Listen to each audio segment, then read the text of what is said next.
আজকে এ প্লাস পাওয়ার পরে তোমাদের চেহারাগুলো যেমন হয়েছে, আজকে ডিসিশন নিতে হবে রব্বুল আলামিন কিয়ামতের ময়দানে যেন আমার চেহারাটা উজ্জ্বল হতে পারে। সেই জন্য আল্লাহ তুমি আমাকে কবুল করে নাও। আজকে এ প্লাস দিয়ে আমি চেহারা উজ্জ্বল হলো, সামনে বিসিএস করে চেহারা উজ্জ্বল হবে, পিএইচডি করে চাকরি করে সচিব হয়ে টিওনো হয়ে ডিসি হয়ে এসপি হয়ে একটা বাড়ির মালিক হলাম, একটু হাসলাম। আর কিয়ামতের ময়দানে যদি আমি জাহান্নামী হয়ে যাই, আমার চেহারা মলিন হয়ে যাবে। দুনিয়ার এই 70-80 বছরের যে জিন্দিগিতে আল্লাহ তাআলা আমি যেন সেই রকম ফেল না করি। এই দুনিয়ার জীবনে এ প্লাস দিলা, আখিরাতে যেন আমি জান্নাতুল ফেরদাউস পেতে পারি, সেই তৌফিক তুমি আমাকে দান করো। এই কাজটুকু কেমনে করবেন? ওইটার জন্য ইসলামী ছাত্র শিবির। ওই কাজটুকু নৈতিকতার জালটুকুকে বুনে দিয়ে আপনাকে সুন্দর একটা পরকালীন জীবনও যেন গঠন করতে পারে, সেই মোরালিটি ডেভেলপ করা, নৈতিকতাকে উন্নয়ন করা।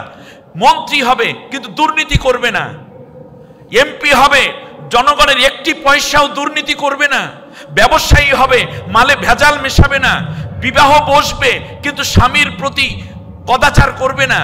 ঠিক তেমনি তুমি সংসারের প্রধান ব্যক্তিটি হবে, স্ত্রীর উপর জুলুম করবে না। ঠিক তার পাশাপাশি অনৈসলামিক এবং মানবতা বিরোধী এমন কোনো কাজ তুমি করবে না যেটা সমাজ এবং মানুষের জন্য কষ্ট হতে পারে, যা তোমার জাহান্নামের কারণ হতে পারে। কে তোমাকে শেখাবে? ওই দায়িত্ব পালন করে ইসলামী ছাত্র শিবির। সংবর্ধনা পাওয়ার জন্য আজকে আপনারা এখানে একটি কার্ড অথবা দাওয়াতের মাধ্যমে এখানেই এসেছেন, কিন্তু আল্লাহ রাব্বুল আলামিন বলেন আমি যাকে সংবর্ধনা দিব আমার সামনে, তারপর জান্নাত পর্যন্ত হেঁটে যাওয়ার দরকার হবে না। ওয়া উসলিফাতিল জান্নাতু লিল মুত্তাকিনা গায়রা বাঈদ। আমার ওই সংবর্ধনা পাওয়া নারী পুরুষ বান্দা বান্দির পায়ের কাছে আমার জান্নাতকে আমি পৌঁছে দেব। সুবহানাল্লাহ। আমরা কি সেই সংবর্ধনা নেয়ার জন্য আজকে প্রস্তুতি নেব না? ওই আল্লাহর জন্য শুকরিয়া, যেই আল্লাহ তাআলা বলেছিলেন আমাকে জান্নাত দিবেন। দুনিয়ায় হাজারো লোভ লালসা ছিল, অবৈধভাবে সম্পদ গড়ার পাহাড় গড়ার সুযোগ ছিল, আমার পাশেই ছিল মাদকের সয়লাব, আমার সুযোগ ছিল দুর্নীতি করার, চাঁদাবাজি করার, মিথ্যে কথা বলার, আমার পাশেই ছিল সুন্দরী, আমার একটা ফ্রেন্ড ছিল, বন্ধু ছিল আমার পাশেই, কিংবা ছিল আমার ছোট্ট একটা রুম যেখানে আমি আড্ডা দিয়ে গেমস খেলতে পারতাম। হাজার রকমের অন্যায় করার সুযোগ ছিল, আমার বাবাও টেক কেয়ার করার সুযোগ ছিল না, দরজা বন্ধ করে আমি অন্যায় করতে পারতাম। তা না করে আমি তাহাজ্জুদ নামাজ পড়ে আল্লাহর কাছে চোখের পানি ছেড়ে বলেছি আল্লাহ তুমি আমার চরিত্র ভালো রাখো, আল্লাহ তুমি আমাকে সচ্চরিত্রবান বানাও, আমাকে মেধাবী বানাও। আল্লাহ তাআলা এই যে আমি অন্যায়গুলো থেকে বেঁচে থেকে যেই নিয়ামতটুকু আমি নিয়েছি, তার বিনিময়ে তুমি আজকে আমাকে জান্নাতের ওয়ারিস বানাইয়া দিয়েছো। অতএব আল্লাহ এই সব নিয়ামত তোমার, তুমি আমাকে এই নিয়ামতের অধিকারী বানিয়ে দেওয়ার জন্য তোমার শুকরিয়া আদায় করছি। বিশিষ্ট ইসলামী স্কলার এবং মিডিয়া ব্যক্তিত্ব, 10 মিনিট স্কুল এর একজন শিক্ষক এবং উপদেষ্টা, আমাদের সকলের শ্রদ্ধাভাজন মাওলানা জামাল উদ্দিন স্যার, আমরা স্যারকে আমাদের প্রোগ্রামের পক্ষ থেকে অভিবাদন জানাচ্ছি। এ পর্যায়ে আমরা স্যারের মুখ থেকে আমাদের ক্যারিয়ারের জন্য কিছু কথা শুনব। আসসালামু আলাইকুম ওয়া রাহমাতুল্লাহি ওয়া বারাকাতুহু।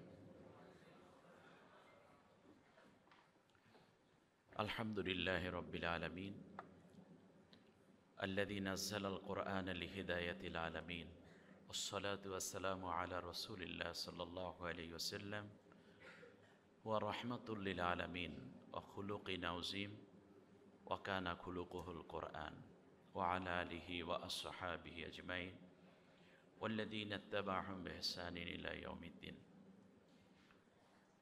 বাংলার জমিনে সত্য এবং ন্যায়কে প্রতিষ্ঠা করার অতন্ত্র ছাত্র সংগঠন, মেধা, মনন, দেশপ্রেম, নিজেদের নৈতিকতা সংগঠনটি, তার নাম বাংলাদেশ ইসলামী ছাত্র শিবির। মেধাবীদের একত্রিত হওয়া এবং মেধাবী করে গড়ে তোলার বিশ্বস্ত একটি প্রতিষ্ঠান ইসলামী ছাত্র শিবির। অন্যায়ের বিরুদ্ধে আপোষহীন এবং ন্যায়ের পক্ষে সর্বোচ্চ স্যাক্রিফাইস করা শহীদি কাফেলা ইসলামী ছাত্র শিবির। বাংলাদেশের রাজধানী ঢাকার কোল ঘেঁষে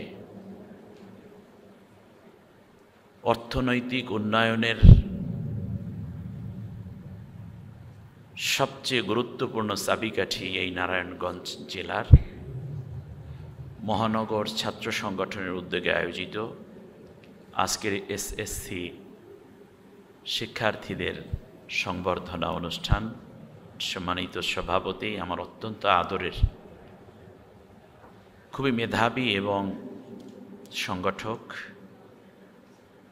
জনাব মোহাম্মদ ইসমাইল হোসাইন, আল্লাহ কোরআনের জন্য, দেশের জন্য, জাতির কল্যাণে তাকে আরও বেশি কাজ করে যাওয়ার তৌফিক দিন। আয়োজিত এই প্রোগ্রামে সম্মানিত পরিচালক, অন্যান্য দায়িত্বশীল বৃন্দ, বিশেষ করে আমি যার কথা শুনতেছিলাম, একজন ভালো মানের টিচার ভালো কথাই বলে থাকেন, নৈতিকতা এবং মেধার সমন্বয়ে তোলারাম কলেজের সম্মানিত অধ্যাপনার দায়িত্বে যিনি রয়েছেন জনাব তানভীর স্যার সহ সম্মানিত অভিভাবক বৃন্দ, আজকের এই প্রোগ্রামে মিডিয়ার বিভিন্ন দায়িত্ব যারা পালন করছেন, তার পাশাপাশি আজকের এই প্রোগ্রামে মূল আকর্ষণ আমার অত্যন্ত আদরের স্নেহের প্রিয় এসএসসি প্লাস পেয়ে যারা আজকে এখানে এসেছেন এবং এসেছো, আমি এটাই কমফোর্ট ফিল করব তুমি করে বললে। আগামী দিনে বাংলাদেশের স্বাধীনতা, সার্বভৌমত্ব,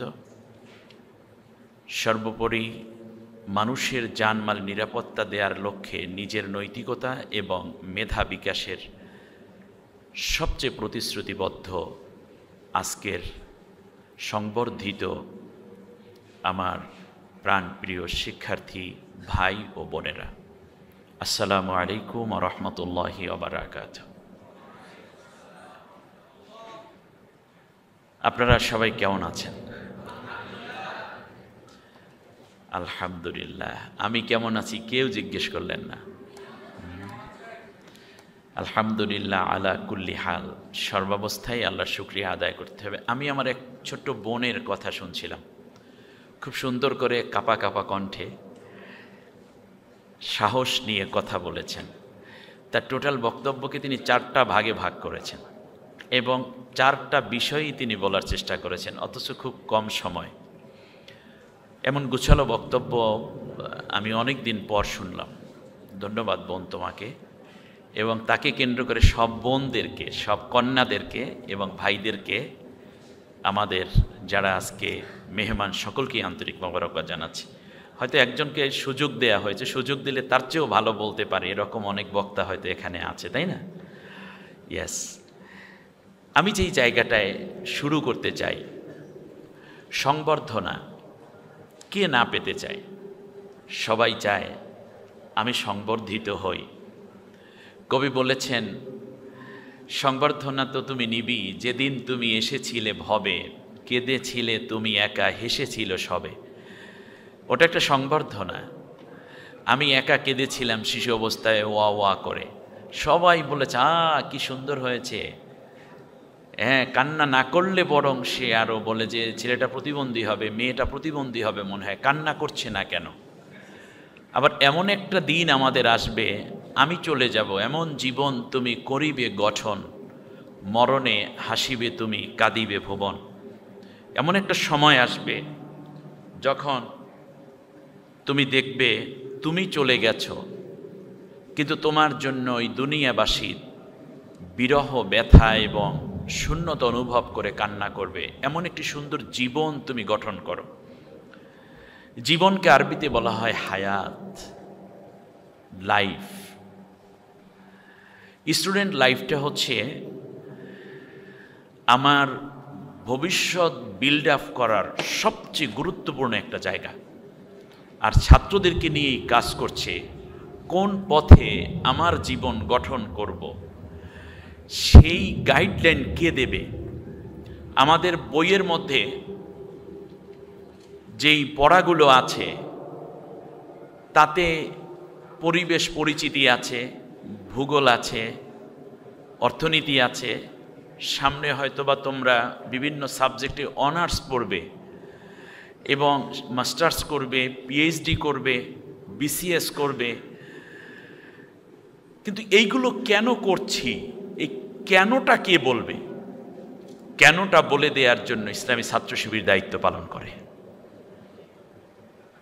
অর্থাৎ আমি কেন উচ্চ শিক্ষায় শিক্ষিত হব, আমার মোরালিটিটা কোন জায়গায়? স্ট্রংলি হোল একজন দার্শনিক, তিনি বলেছেন, if you teach your children the 3 arts, reading, writing and arithmetic, and you leave the 4th R religion, you will get the 5th R rascality।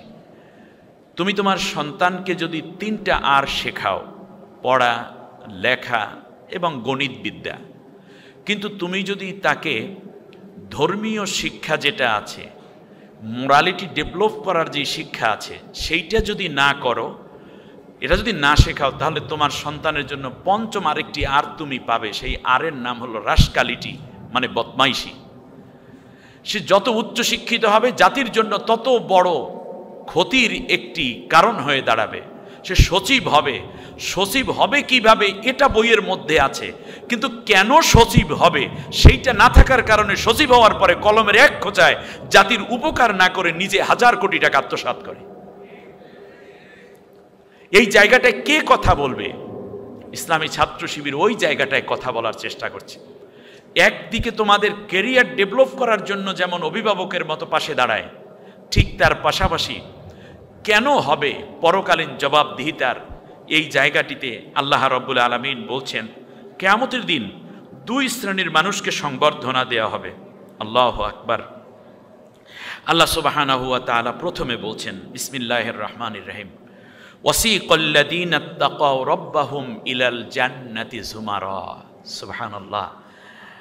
আজকে ছাত্র শিবির তার জায়গা থেকে ছোট্ট একটা সংবর্ধনা দিচ্ছে, হয়তো একটা ক্রেস্ট, একটা ফুল, অথবা একবেলার একটু নাস্তা। কি অনুভূতি আমার কলিজায় লাগে যে সময় হয়ে গেছে, মাঝখানে টিফিনটা দেয়া হয়নি। একজনে ইতিমধ্যে বলে ফেলেছে টিফিনটা না দিতে মানে দেয়া হয়নি, পেয়ে যাবেন। এর মানে আমার ক্ষুধাকে তারা অনুধাবন করে। এটা সহজ কথা নয়। নাস্তা শুধু এখানে বিষয় নয়, দায়িত্ববোধের জায়গাটাকে একটু চিন্তা করতে হবে আমাদের। আল্লাহ রাব্বুল আলামিন বলেন, দুনিয়ায় তোমাদের সংবর্ধনা পেলে আমি আল্লাহ কিয়ামতের দিন একদল মানুষকে সংবর্ধনা দেব। আমার বোন, ছোট্ট বোনটি শেষবারে বলে গেছেন যে আখেরাতেও যেন আমরা আল্লাহর কাছে সম্মানিত হতে পারি, এই জন্য ভালো কাজ করতে হবে, আমল করতে হবে, নেক আমল করতে হবে। ওয়াসিকাল্লাযীনা তাকাউ রাব্বাহুম ইলাল জান্নাতি যুমারা। আল্লাহ তাআলা বলছেন, কিয়ামতের দিন জান্নাতের দিকে মুত্তাকিন বান্দা বান্দি নারী পুরুষদেরকে সংবর্ধিত করা হবে, সংবর্ধনা দেওয়া হবে। সুবহানাল্লাহ। সেই সংবর্ধনার পরিবেশটা কেমন সেটা আল্লাহ তাআলা উল্লেখ করে বলেছেন, লা ইয়াসমাউনা ফিহা লাগওয়া ওয়ালা তা'সীমা ইল্লা কিলান সালামান সালামা।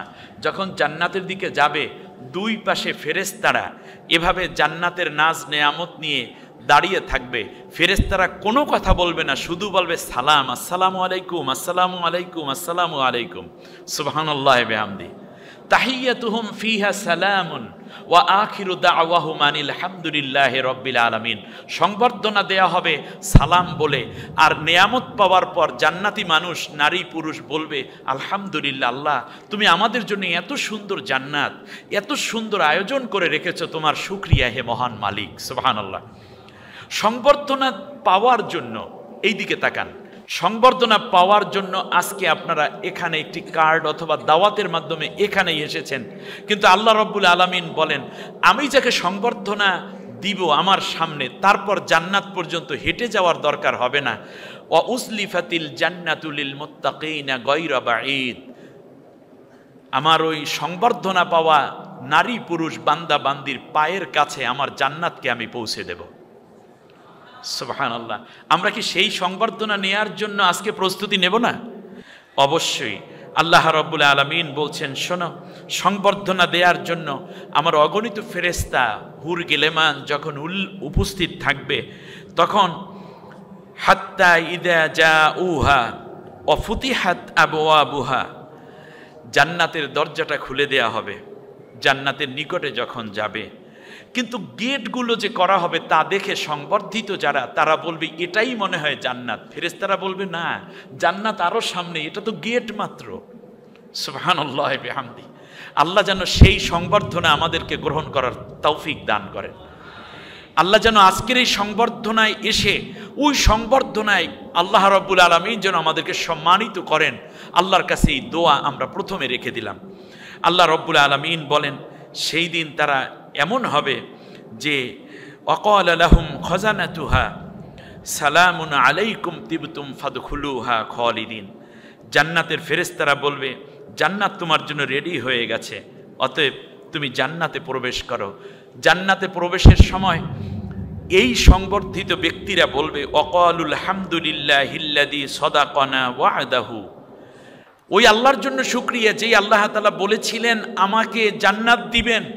দুনিয়ায় হাজারো লোভ লালসা ছিল, অবৈধভাবে সম্পদ গড়ার পাহাড় গড়ার সুযোগ ছিল, আমার পাশেই ছিল মাদকের সয়লাভ, আমার সুযোগ ছিল দুর্নীতি করার, চাঁদাবাজি করার, মিথ্যে কথা বলার, আমার পাশেই ছিল সুন্দরী, আমার একটা ফ্রেন্ড ছিল, বন্ধু ছিল আমার পাশেই, কিংবা ছিল আমার ছোট্ট একটা রুম যেখানে আমি আড্ডা দিয়ে গেমস খেলতে পারতাম। হাজার রকমের অন্যায় করার সুযোগ ছিল, আমার বাবাও টেক কেয়ার করার সুযোগ ছিল না, দরজা বন্ধ করে আমি অন্যায় করতে পারতাম। তা না করে আমি তাহাজ্জুদ নামাজ পড়ে আল্লাহর কাছে চোখের পানি ছেড়ে বলেছি আল্লাহ তুমি আমার চরিত্র ভালো রাখো, আল্লাহ তুমি আমাকে সচ্চরিত্রবান বানাও, আমাকে মেধাবী বানাও। আল্লাহ তাআলা এই যে আমি অন্যায়গুলো থেকে বেঁচে থেকে যেই নিয়ামতটুকু আমি নিয়েছি তার বিনিময়ে তুমি আজকে আমাকে জান্নাতের ওয়ারিস বানাইয়া দিয়েছো, অতএব আল্লাহ এই সব নিয়ামত তোমার, তুমি আমাকে এই নিয়ামতের অধিকারী বানিয়ে দেওয়ার জন্য তোমার শুকরিয়া আদায় করছি। সম্মানিত ভাই বোন,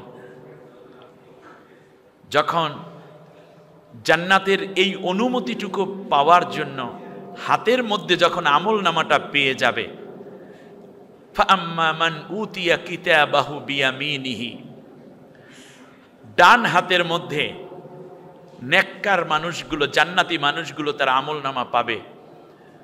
আমল নামা পাওয়ার সাথে সাথে তার চেহারাটা আনন্দে উদ্ভাসিত হয়ে উঠবে, পূর্ণিমার চাঁদের মতো জ্বলজ্বল করতে থাকবে, পূর্ণিমার চাঁদের চেয়ে আকর্ষিত হয়ে উঠবে তার চেহারাটা।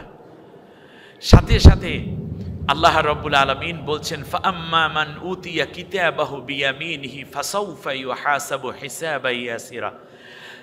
আজকের ফলাফল যখন ঘোষণা হলো, আর যখন সে দেখলো যে সে পাশ করেছে, সে ভালো করেছে, তখন তার চেহারাটা যেমন আবেগ আপ্লুত হয়ে ওঠে, মাকে জড়িয়ে ধরে, বাবাকে জড়িয়ে ধরে চোখের পানি ছেড়ে আনন্দ উল্লাস করে। আমরা সোশ্যাল মিডিয়া এবং মিডিয়ায় দেখতে পাই যে দৌড়ে গিয়ে মা মনে হয় যেন এই যে 15টা বছর পর্যন্ত শিশুটাকে লালন করে মা কষ্ট করে রাস্তায় কখনো দাঁড়িয়েছিল, কখনো মেয়ের ব্যাগটা বহন করেছে, পরীক্ষা দিচ্ছে তার সন্তান, তো কম বড় না, সে 15 বছর 16 বছরের এসএসসি পরীক্ষা দেয়, অথচ মা মনে হয় যেন শিশুর মতো রোদের মধ্যে দাঁড়িয়ে আছে, বৃষ্টির মধ্যে ভিজতেছে, আর ওই হলের দ্বিতীয় তলায় সেই বাচ্চাটা পরীক্ষা দিচ্ছে, এভাবেই তাকিয়ে আছে 3 ঘন্টা। কোথায় বৃষ্টি, কোথায় চৈত্র মাসের রোদ, কোথায় শীত গেল তার কোনো খেয়াল নাই, আবার টিফিনের বাটিটাও নিয়ে দাঁড়িয়ে আছে। এই তোমার মা। বাবা এর মধ্যে 10 বার খবর নেওয়া হয়ে গেছে। দৌড়ে এসে যখন বলছে আম্মু পরীক্ষা ভালো হয়েছে, আয় এদিকে আগে নাস্তাটা করে নেই, এভাবে হাতের মধ্যে খাইয়ে দিচ্ছে। যখন ভালো রেজাল্টটা হলো, দৌড়ে প্রথমে মায়ের গলাটাই ধরেছে, আম্মু তুমি আমার সবচেয়ে বড় হেল্প করেছো, টিচাররা আমাকে পড়িয়েছে, কিন্তু তুমি যদি আমাকে হেল্প না করতে আমি এই রেজাল্টটা করতে পারতাম না। আমার বোন সেই কথাটাও ভুলে যাননি। আশা করি সবাই আমরা এভাবে মায়ের কাছে ঋণী, বাবার কাছে আমরা ঋণী। কিয়ামতের ময়দানেও যখন এইভাবে অনন্ত জান্নাত, সুবহানাল্লাহ, দুনিয়ায় মাত্র একটা রেজাল্ট, আপনি 50 বছর পরে এই সার্টিফিকেটের কোনো দাম থাকবে না, অথচ অনন্তকাল জান্নাত কিংবা জাহান্নামের সার্টিফিকেট, জান্নাতের সার্টিফিকেটটা পাওয়ার সাথে সাথে তার এভাবে এত বেশি সে আবেগাপ্লুত হয়ে উঠবে, সাথে সাথে তার চেহারাটা পূর্ণিমার চাঁদের মতো উজ্জ্বল হয়ে উঠবে। আর আল্লাহ রাব্বুল আলামিনের কাছে সে শুকরিয়া আদায় করবে। ফাআম্মা মান উতিয়া কিতাবাহু বিয়ামিনিহি ফাসাউফা ইউহাসাবু হিসাবান ইয়াসিরা। সে নিশ্চিত হয়ে গেল এটা আমার জান্নাতের, সাথে সাথে সে আল্লাহ তাআলার কাছে শুকরিয়া আদায়ের পাশাপাশি যেটা হবে, আল্লাহ তাআলা বলছেন উজুহু ইয়াউমাইযিম মুসফিরাতুন দাহিকাতুম মুস্তাবশিরা। সুবহানাল্লাহ। আল্লাহ রাব্বুল আলামিন বলেন যে সাথে সাথে তার চেহারাটা আলোকিত হয়ে উঠবে। এখানে তো বাংলাদেশে তো হরেক রকম মানুষ, কেউ একটু কালো, কেউ একটু উজ্জ্বল শ্যামলা, কেউ একটু ফর্সা, আবার কেউ এরকম ওরকম অনেক আইটেমের মানুষ, মানে চেহারার বিভিন্ন বৈচিত্র্য রয়েছে, কিন্তু ওই অবস্থায় সবার চেহারা এক হয়ে যাবে। আজকে এ প্লাস পাওয়ার পরে তোমাদের চেহারাগুলো যেমন হয়েছে, আজকে ডিসিশন নিতে হবে রব্বুল আলামিন কিয়ামতের ময়দানে যেন আমার চেহারাটা উজ্জ্বল হতে পারে। সেই জন্য আল্লাহ তুমি আমাকে কবুল করে নাও। আজকে এ প্লাস দিয়ে আমি চেহারা উজ্জ্বল হলো, সামনে বিসিএস করে চেহারা উজ্জ্বল হবে, পিএইচডি করে চাকরি করে সচিব হয়ে, টিওনো হয়ে, ডিসি হয়ে, এসপি হয়ে একটা বাড়ির মালিক হলাম, একটু হাসলাম। আর কিয়ামতের ময়দানে যদি আমি জাহান্নামী হয়ে যাই, আমার চেহারা মলিন হয়ে যাবে। দুনিয়ার এই 70-80 বছরের যে জিন্দিগিতে আল্লাহ তাআলা আমি যেন সেই রকম ফেল না করি। এই দুনিয়ার জীবনে এ প্লাস দিলা, আখিরাতে যেন আমি জান্নাতুল ফেরদাউস পেতে পারি, সেই তৌফিক তুমি আমাকে দান করো। এই কাজটুকু কেমনে করবেন? ওইটার জন্য ইসলামী ছাত্র শিবির ওই কাজটুকু, নৈতিকতার জালটুকুকে বুনে দিয়ে আপনাকে সুন্দর একটা পরকালীন জীবনও যেন গঠন করতে পারে, সেই মোরালিটি ডেভেলপ করা, নৈতিকতাকে উন্নয়ন করা। মন্ত্রী হবে কিন্তু দুর্নীতি করবে না, এমপি হবে জনগণের একটি পয়সাও দুর্নীতি করবে না, ব্যবসায়ী হবে মালে ভেজাল মেশাবে না, বিবাহ বসবে কিন্তু স্বামীর প্রতি কদাচার করবে না। ঠিক তেমনি তুমি সংসারের প্রধান ব্যক্তিটি হবে, স্ত্রীর উপর জুলুম করবে না। ঠিক তার পাশাপাশি অনৈসলামিক এবং মানবতা বিরোধী এমন কোনো কাজ তুমি করবে না যেটা সমাজ এবং মানুষের জন্য কষ্ট হতে পারে, যা তোমার জাহান্নামের কারণ হতে পারে। কে তোমাকে শেখাবে? ওই দায়িত্ব পালন করে ইসলামী ছাত্র শিবির। প্রিয় ভাই এবং বোনেরা, সংবর্ধনার এই জায়গাটায় এসে মানুষেরা তখন বলতে থাকবে সদাকনা ওয়াদাহু, আমার আল্লাহ ওয়াদা সত্যায়ন করেছেন, সুবহানাল্লাহি বিহামদি। এমনি করে করে তারা জান্নাতের দিকে যাবে। অপরদিকে এ গেল একটা সংবর্ধনা, এখন আর একটা সংবর্ধনা আছে। আমি আজকেই আপনার আইডেন্টিফাই করতে হবে আমি কোন সংবর্ধনায় নেব। ছাত্র শিবির একটু কিছু পয়সা খরচ করে এই ছোট্ট একটা সংবর্ধনার আয়োজন করেছে। এই সংবর্ধনায় এসে ওই মহান সংবর্ধনার প্রস্তুতি যেন নিতে পারেন। খুব সম্ভব আজকে আমরা সেই টার্গেটটুকু নিয়ে বাকি জীবন কাটাবো ইনশাআল্লাহ। আল্লাহ তাআলা বলছেন ওয়াসিকাল্লাযীনা কাফারু ইলা জাহান্নামা যুমারা। আর যারা আল্লাহকে অস্বীকার করলো, অ্যাথিস্ট হলো, আল্লাহর বিধানকে মানলো না, নামাজ নাই, রোজা নাই, নৈতিকতা নাই, সত্য মিথ্যার বালাই নেই, এই রকম যারা হয়ে পড়বে তাদের পরিণতি হলো এই যে জাহান্নামের দিকে তাদেরকে সংবর্ধনা দেওয়া হবে। নাউজুবিল্লাহ বলেন। এটা কি সংবর্ধনা? জুমার শব্দের অর্থ হলো সংবর্ধনা। জান্নাতের দিকেও সংবর্ধনা, আর জাহান্নামের দিকেও কি সংবর্ধনা। এখানে অন্য এক আয়াতে আল্লাহ তাআলা বলছেন ইয়াউমা নাহশুরুহুম আলা উজুহিহিম উমিয়া ওয়া বুকমা ওয়া সুম্মা। আল্লাহু আকবার, আল্লাহু আকবার। আল্লাহ তাআলা বলেন সেই দিন তাকে আমি অন্ধ করে দিব। অন্ধ মানুষের গলা থেকে পায়ের পাতা পর্যন্ত প্যারালাইজড করে দিব, মুখের উপর ভর দিয়ে দিয়ে জাহান্নাম পর্যন্ত তাকে যেতে বাধ্য করব। এ হচ্ছে আল্লাহ বিরোধী, ইমান বিরোধী, ইসলাম বিরোধী, সর্বোপরি মানুষের অন্যায় যারা করে, মানুষের ক্ষতি যারা করে তাদের পরিণতির কথা আল্লাহ সুবহানাহু ওয়া তাআলা বলছেন।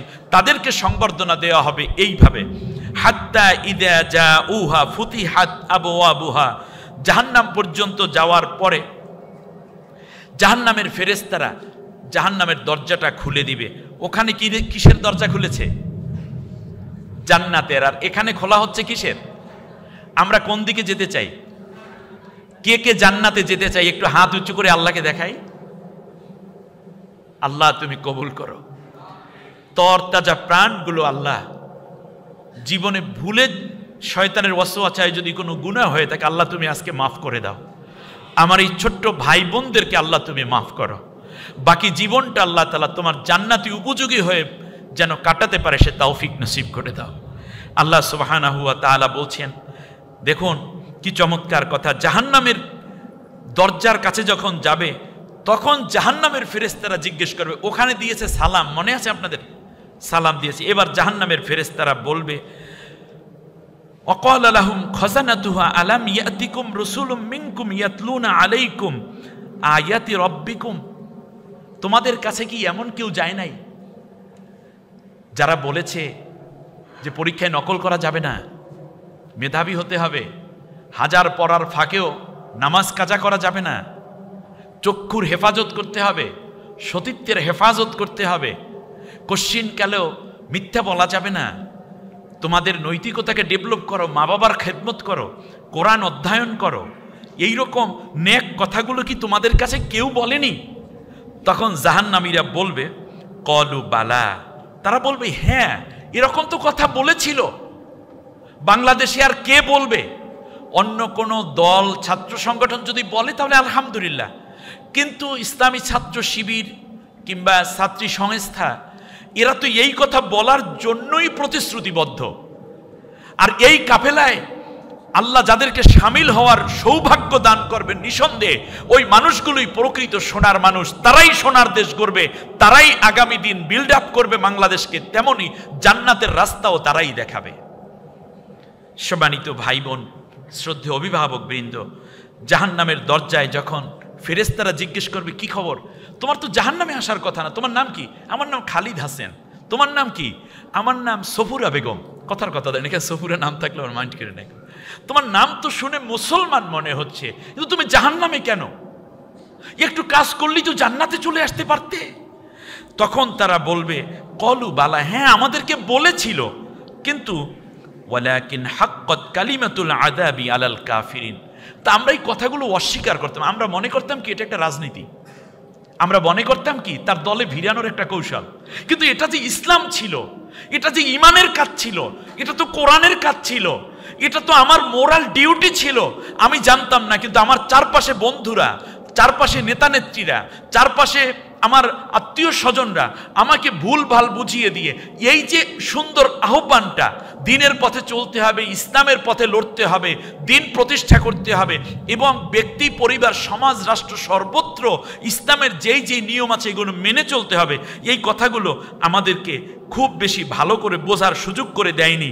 আজকে তাদের পাল্লায় পড়ে ওই সৎপন্থী মানুষদেরকে আমি ত্যাগ করেছিলাম দুনিয়ায়। আজকে আসল কথা যেটা তারা বলেছিল যে জাহান্নাম কিন্তু হয়ে যাবে, আজকে ঠিক জাহান্নামই আসলো। আমার জ্ঞান কোনো কাজে লাগলো না, আমার সার্টিফিকেট কোনো কাজে আসলো না, আমার পিএইচডি কোনো কাজে আসেনি, আমার ডক্টরেট ডিগ্রি কোনো কাজে আসেনি, আমার বিসিএস কোনো কাজে আসেনি, বরং আমি আজকে পুরাই ব্যর্থ হয়ে গেছি। জাহান্নামের ফেরেশতারা বলবে ওয়াকিলা দুখুলুল জান্নাতা, কিলা দুখুলুল খুলু আবওয়াবা জাহান্নামা খালিদিনা ফিহা ফাবিইসা মাসওয়াল মুতাকাব্বিরিন। বলল যে যাও এই দরজা দিয়ে জাহান্নামে যাও। তখন এই কথা শোনার সাথে সাথে ফাআম্মা মান উতিয়া কিতাবাহু, যখন তার বাম হাতে আমল নামাটা দেয়া হবে তখন তারা বলবে লাম উতিয়া কিতাবিয়া, দূর, রেজাল্টটা যদি নাই দেওয়া হতো। যারা ফেল করে তারা কিন্তু রেজাল্ট দেখতে গিয়ে তারপর নিজের মোবাইলটাই বন্ধ করে রাখে, বাবা মার সাথেও যোগাযোগ রাখে না, নিজের বাসায়ও যায় না। দুনিয়ার এই ছোট্ট রেজাল্টের গ্লানি এবং লজ্জাটা যদি এইরকম হয়, তাহলে আখেরাতে অনন্ত শান্তি কিংবা অনন্ত জাহান্নাম। সেই সময় তারা সাথে সাথে ইয়াউমা ইয়াদু যালিমু আলা ইয়াদিহি, টেনশনে তার ঠোঁট কেটে ফেলবে। এভাবে ঠোঁট কামড়ায় না মানুষ বিপদে বা একটা বিব্রতকর পরিস্থিতিতে, জিহ্বা কেটে ফেলবে, তার দাঁত দিয়ে তার হাত কেটে ফেলবে, আঙ্গুলগুলো কেটে ফেলবে। একটা পর্যায়ে এমন হয়ে যাবে তখন বলবে যে লামুতিয়া কিতাবিয়া, দূর সংবর্ধনা তো দূরের কথা, আর এই জায়গা তো আমার রেজাল্ট যদি না দেয়া হতো কত না ভালো হতো। তবুও বলতাম যে পরীক্ষা বাদ হয়ে গেছে, পড়ালেখা কিচ্ছু, মানে কথার কথা। অর্থাৎ দুনিয়ায় যেমন একটা রেজাল্ট পাওয়ার সাথে সাথে খারাপ হলে সে যেমন আর রেজাল্ট নিয়ে কোনো আলোচনা করতে চায় না, ঠিক তেমনই কিয়ামতের ময়দানে যখন জাহান্নাম নিশ্চিত বুঝবে তখন বান্দা বান্দি নারী পুরুষ যারা, তারা এভাবে বলতে থাকবে, আহা কত ভালো হতো যদি আমার রেজাল্টটা আজকে নাই হতো। সাথে সাথে তাদের চেহারাটা উজুহু ইয়াউমাইদিন আলাইহা গবারা তারহাকুহা কতারা উলাইকা হুমুল কাফারাতুল ফাজারা। এ কথাটা আমার না, ছাত্র শিবিরের না, এ কথাটা আমার আল্লাহর।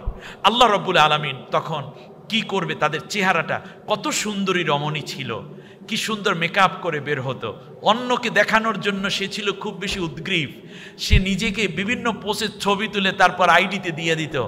এইরকম যারা তখন এত সুন্দর সুদর্শন পুরুষ, এই যে কয়দিন আগে এক সুদর্শন বাংলাদেশে নাকি উনি সবচেয়ে সুন্দর। আমার এখানে আজকে যারা আছে আমি কারোর সাথে তার তুলনাই করতে পারছি না, তার কারণ এদিকে মাদ্রাসার ছাত্র এবং স্কুলের স্টুডেন্ট আছে, এদের চেহারার দিকে তাকালে আমার কলিজে গিয়ে কি মজা লাগতেছে, কিন্তু মানে ওরে শ্রেষ্ঠ পুরুষ বানাইয়ে বাংলাদেশের পুরুষগুলোর অপমান করেছে। আমার মনে হচ্ছে সব পুরুষের প্রতিবাদ করা দরকার, যে ওরে বিদেশে পাঠাই দেয়, এখানে দরকার নাই ওর, ঠিক না? কিয়ামতের ময়দানে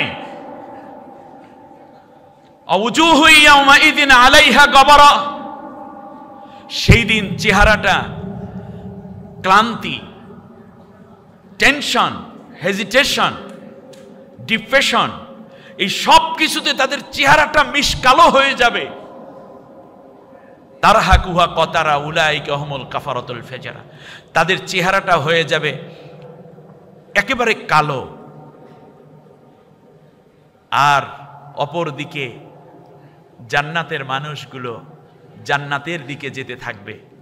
প্রিয় ভাইয়েরা, সম্মানিত অভিভাবক বৃন্দ, আমি আর হয়তো 5 মিনিট কথা বলতে পারবো মনে হয়, নাকি না শেষ হয়ে গেছে? শুনুন, কামনা করলেন, সন্তানের জন্য রাত্রি জেগে আছে। আমার মেয়েটা ক্লাস 9-এ পড়ে আর ছেলেটা ক্লাস 6-এ পড়ে। তো ও অনেক রাত পর্যন্ত পড়ে, গিয়ে দেখি মেয়েটার পাশে সে তার মা বসেই আছে, মানে ওই চেয়ারে সে মেয়ে পড়ে আর এখানে ও অনেক রাত পর্যন্ত হয়তো একা ভয় করে এরকম, কারণ এরা মা মেয়ের রিলেশন, সেটা তারা আমি বুঝি না কেন সে বসে থাকে। ছেলেটাও ঠিক ওই রকমই, অর্থাৎ তার মাকে কেন্দ্র করে তারা বড় হচ্ছে। আর বাবা হিসাবে আমি শেল্টার দিচ্ছি। আপনার সন্তানকে একটা ভালো রেজাল্ট হবে বলে, এখানে কোনো মা এরকম আছেন, আপনি মেট্রিক পাসও করেননি কিন্তু স্বপ্ন দেখেন, অর্থাৎ এসএসসি পাস নয় কিন্তু স্বপ্নে দেখে আমার মেয়েটা ডাক্তার হবে। এরকম বাবা আছে, হয়তোবা প্রাইমারি স্কুলের টিচার অথবা ছোট্ট ব্যবসায়ী কিংবা অটো অথবা রিক্সা চালক, স্বপ্নে দেখে আমার সন্তানটি ইঞ্জিনিয়ার হবে। ঠিক তার পাশাপাশি আপনাকে একটা স্বপ্ন দেখতে হবে, আমার ছেলেটি আমার মেয়েটি ভালো মুসলিম হবে, খাঁটি দেশপ্রেমিক হবে, আমার ছেলে মেয়েটা ওয়ালাদিন সলেহীন হবে, এই জন্য পরকালে সে আমার জন্য সুপারিশ যেন করতে পারে। এই দুইটার মধ্যে যদি আপনি সমন্বয় করতে পারেন তাহলে আপনি সফল পিতা, আপনি সফল মাতা। আর না হলে এই ছেলে ঠিকই বিসিএস করে বড় কিছু হবে, বিয়ে করার পর আপনাকে হয়তো বৃদ্ধাশ্রমে পাঠাতে পারে। কিন্তু মোরালিটির ওই জায়গাটা আপনারা দুর্বল করবেন না, সে নামাজ পড়ে কিনা। জান্নাতি মানুষগুলো জান্নাতের দিকে উঠবে আর নিচের দিকে তাকাইয়া দেখবে, কেউ দেখবে ক্লাসমেট, কেউ দেখবে স্বজন সুজন আপনজন প্রিয়জন জাহান্নামের দিকে যাচ্ছে। জিজ্ঞেস করবে, মা সালাকাকুম ফি সাকর, কিরে আমরা জান্নাতে যাই তোরা জাহান্নামে যাচ্ছিস কেন? কলু লাম নাকু মিনাল মুসাল্লিন, চিৎকার করে বলবে যে একটা অপরাধ আমরা করেছি, নামাজের ওয়াক্ত হলে তোমরা নামাজে যাইতা, হলে থাকলে নামাজের ওয়াক্ত হলে তোমরা নামাজে চলে যাইতা, কিংবা প্র্যাকটিস করতেছি কুচকাওয়াজের অনুষ্ঠানেও নামাজের ওয়াক্ত হলে তোমরা নামাজে চলে যাইতা, ব্যবসা ক্ষেত্রে তোমরা নামাজে চলে যাইতা। ওই দেখা গেল সংসদের মধ্যে সবাই অধিবেশনে বসে দিত, নামাজের ওয়াক্ত হলে তোমরা নামাজে চলে যাইতা, কিন্তু আমরা একই সাথে চলতাম। কিন্তু তোমার আমার পার্থক্য ছিল এই যে তোমরা ছিলে নামাজি আর আমরা ছিলাম বেনামাজি। তা আপনাকে নামাজের কথা কে বলবে? বন্ধু তো জানিয়ে দেবে পরীক্ষা সকাল 10টায়, কালকে কিন্তু ম্যাথমেটিক্সের পরীক্ষা। বলবে দোস্ত আমার কাছে নোট আছে, নোটটা নিয়ে যাইস। দোস্ত স্যার একেবারে দাগাইয়ে দিছে বই, এটা বলবে। কিন্তু নামাজের কথাটা কে বলবে? তার কারণ নামাজ যদি না থাকে তাহলে তো আপনার এই সার্টিফিকেট দুনিয়ায় কয়দিন কাজে লাগলেও আখেরাতে আপনি জাহান্নামী হয়ে যাচ্ছেন। এই জন্য আপনার এই সার্টিফিকেটকে বেশি মূল্যায়ন করার জন্য আপনি যাই হন না কেন, আপনি আল্লাহর বান্দা, আপনি আল্লাহর বান্দি, এটা পরিচয় দেওয়ার জন্য 1 নম্বর কাজ হচ্ছে এখন থেকে আমরা ওয়াদা করব নামাজ তরক করব না। সবাই রাজি? আল্লাহ কবুল করুন। আমার বোনের কথাটা আবার মনে পড়ে, সে বলছে আমি ক্লান্ত ছিলাম কিন্তু আমি দোয়া ছাড়িনি। সুবহানাল্লাহ। দোয়া করে কার কাছে? লাম নাকু মিনাল মুসাল্লিন ওয়ালাম নাকু নুতইমুল মিসকিন। আমরা মিসকিনদেরকে খাবার দিতাম না, আমরা নিজেরা খেতাম বেশি করে, কিন্তু অসহায় মানুষদেরকে দান করতাম না। অতএব এখন থেকে আমরা দান করব, আমরা বেনামাজি থাকবো না, আমরা নামাজি হব। ওয়াকুন্না নাখুদু মাআল খায়িদিন। আমরা সমালোচনাকারীদের সাথে বসে বসে শুধু সমালোচনা করতাম। আছে না একদল এইরকম মানুষ?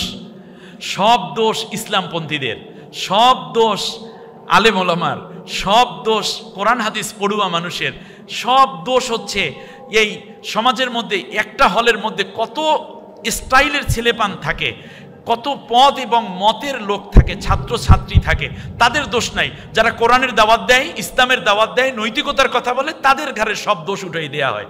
এই কাজগুলো কমপক্ষে তোমরা করবে না, ঠিক আছে কিনা? ভালো যেখানে আমরা সেখানে, বলো ভালো যেখানে, ন্যায় যেখানে, কোরআন যেখানে, ইসলাম যেখানে, দেশপ্রেম যেখানে, আমি সেখানে। মিথ্যা অন্যায়ের কাছে আমরা থাকবো না, কারণ ছোট্ট জীবন নষ্ট করা যাবে না। এক পর্যায়ে তারা বলবে অকুন্না নাখুদু মাআল খায়িদিন। আমরা সমাজে বুদ্ধিজীবী শ্রেণীর নামধারী ছিলাম, তো এই জন্য পত্রিকা পড়ে সমালোচনা করতাম, নেককার মানুষদের বিরুদ্ধে গালিগালাজ করতাম। ওয়াকুন্না নুকাজ্জিবু বিয়াউমিদ্দিন। আর আমরা পরকালকে বিশ্বাস করতাম না, আমরা বলতাম there is no God, unseen is nothing. এইসব কথা আমরা বলতাম, যা দেখি না দুই নয়নে, বিশ্বাস করি না গরুর বচনে, পরকাল বলতে কিছু নাই, দুনিয়া তো মজা লোলো, দুনিয়া তুমহারি হ্যায়, ইট ড্রিঙ্ক অ্যান্ড বি মেরি।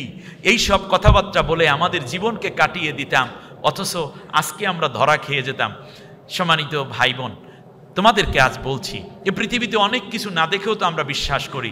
আমাদের যে রুহু আছে, রুহু দেখছেন কে কে? দেখি তো, কেউ দেখেন নাই? অতএব আমাদের কারো রুহু নাই নাকি? কি আমরা কি মরা নাকি এলিভ? তাহলে আমরা যদি জীবিত থাকি তো রুহু আছে। আচ্ছা, এখানে যে ফুল আছে, ফুলের সৌরভ, আপনারা দেখে যে ঘ্রাণটা, সুন্দর ঘ্রাণটা, এটা দেখছেন কে কে? আমাকে দেখাতে পারেন? কই, দেখা যায় না, তাই বলে ফুলের কোনো সৌরভ নাই নাকি? এই তো, আপনাকে আঘাত করলে আপনি ব্যথা পান, ব্যথা দেখা যায় না, তাই বলে ব্যথা পান না নাকি?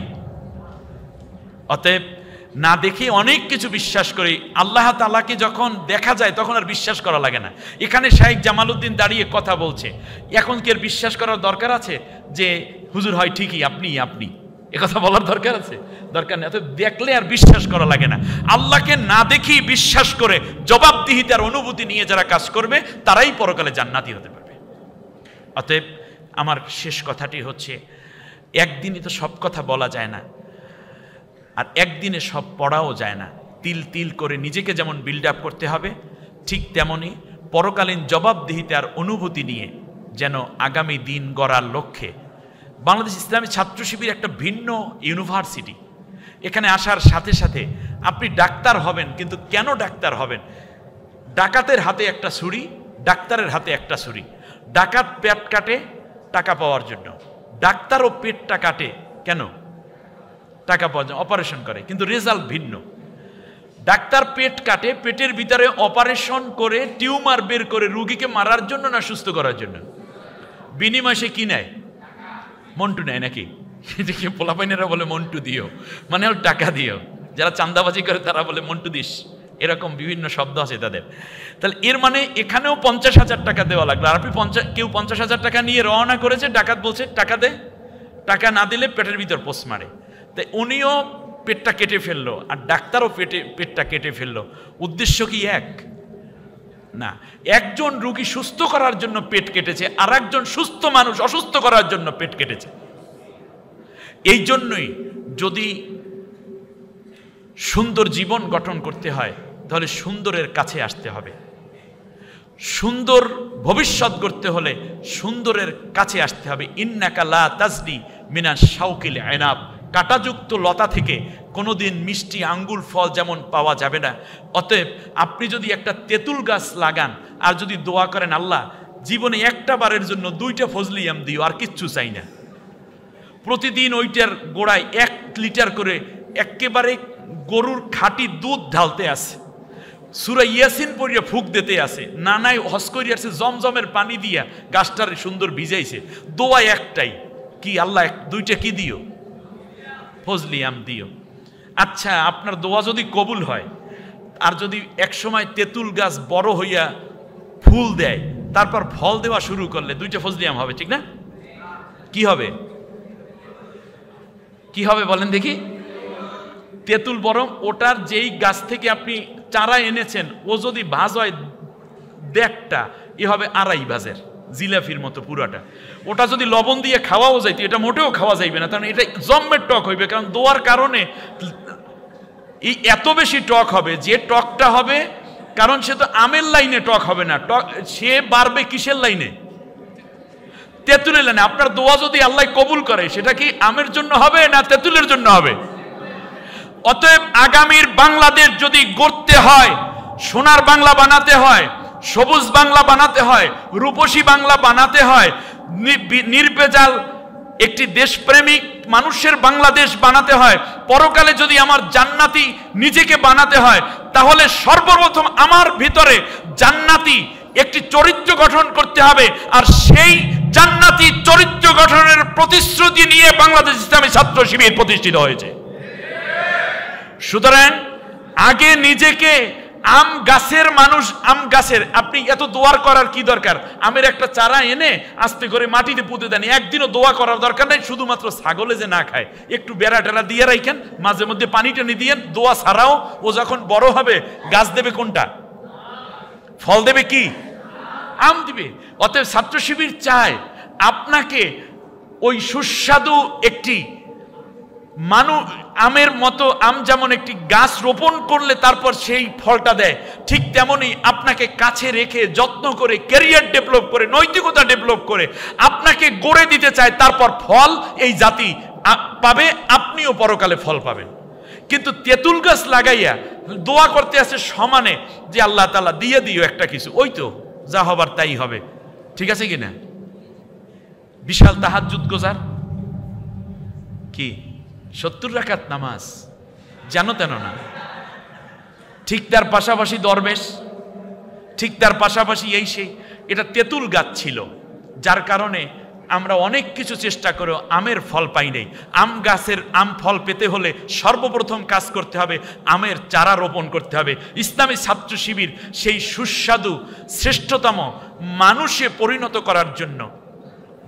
পরিণত করার জন্য চেষ্টা করছে, যেটা অন্য কোনো প্রতিষ্ঠানও করার সুযোগ নিচ্ছে না, দিচ্ছে না। এমনকি সত্যিকার অর্থে ভালো মানুষ যদি না হয় তাহলে ভালো দেশ হবে না, ভালো জাতি হবে না, ভালো সভ্যতা গড়ে উঠবে না, পরকালেও আমরা ভালো থাকতে পারবো না। আল্লাহর কাছে একটা দোয়া করে দেই, রব্বানা, সবাই বলেন, আতিনা ফিদ দুনিয়া হাসানা ওয়াফিল আখিরাতি হাসানা ওয়াকিনা আযাবান নার। আল্লাহ তুমি আমাদেরকে দুনিয়ায় কল্যাণ দাও, আখিরাতেও মঙ্গল দাও, কল্যাণ দাও, আর তুমি আমাদেরকে জাহান্নাম থেকে বাঁচাও। অতএব দুনিয়ার কল্যাণ হোক আপনাদের দ্বারা, তোমাদের দ্বারা। সেজন্য নিজের শিক্ষা ক্যারিয়ার ডেভেলপের পাশাপাশি ভালো মানের মানুষ যেন হয়ে উঠতে পারি আমরা সবাই, আখেরাতেও যেন আমরা জান্নাতি মানুষ হিসাবে আল্লাহর সামনে নিজেকে পেশ করতে পারি, সেই তৌফিক কামনা করে আজকের এই আয়োজক আমার একান্ত প্রিয় আদরের ইসমাইল সহ এখানের যারা ইসলামী ছাত্র শিবিরের দায়িত্বশীলরা রয়েছেন এবং আজকে কষ্ট করে যে অভিভাবকরা এসেছেন, মেহমানবৃন্দ এসেছেন, সর্বোপরি আমার অত্যন্ত স্বপ্নের জগতের শ্রেষ্ঠতম নক্ষত্রবৃন্দ, ছাত্র ছাত্রী ভাই বোনেরা এসেছেন, সকলের প্রতি আন্তরিক মোবারকবাদ জানি, কৃতজ্ঞতা রেখে আমি বিদায় নিচ্ছি। আল্লাহ হাফিজ। আসসালামু আলাইকুম ওয়া রাহমাতুল্লাহি ওয়া বারাকাতুহু।